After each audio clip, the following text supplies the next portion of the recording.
আমি কালকে একটা ভিডিও আপলোড করছিলাম যেখানে আমি সব ইউটিউবার ভাইদের মনের কথা বলছিলাম। তো অনেকজন হয়তো আমার কথাটা বোঝে নাই, তাদের জন্য সহজভাবে আমি বোঝাই, একটু চলেন আসেন দেখা যাক।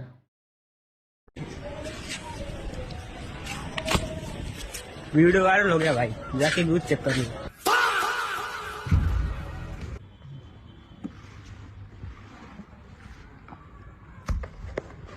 वीडियो वायरल, जाके व्यूज चेक करो।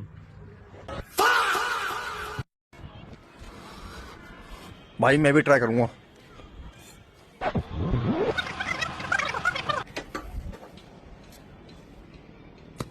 वीडियो वायरल, जाके चेक कर लो भाई, वीडियो वायरल।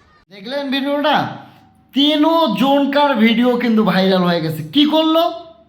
একটা ইট নিল, ফালাই দিল, বললো ভিডিও ভাইরাল। তিনও জনেরই ভাই ভিডিও ভাইরাল হয়েছে, জানেন? আপনারা এরকম ভিডিও অনেক দেখছেন। তো ভাই আমি এইটাই কালকে বলছিলাম যে এটা সব ইউটিউবার ভাইদের মনের প্রশ্ন, যে তারা কন্টেন্ট বানাচ্ছে, ব্লগ বানাচ্ছে, মানে কত রকমের ভিডিও বানাচ্ছে। সারা দিন সারা রাত তারা আগে ভাবে কি ভিডিও বানাবে, তারপর তো সেটাতে এডিট করে তারপর সেটা আপলোড করে। ভিউ হয় 40টা, আর ওই সাপ্রি একটা ইট নিল, সেটা ফালাইলো, ভাইরাল। ওকে যে কপি করলো সেও ভাইরাল, তারপরে যে আপলোড করলো সেও ভাইরাল, সবাই ভাইরাল। তো ভাই যারা নতুন ইউজার আছেন, যারা বা 2 বছর 3 বছর ধরে কাজ করতেছেন, কোনো রেজাল্ট পাননি, সব ফালাই দেন, ইট নেন আর ফালান 1 মিলিয়ন।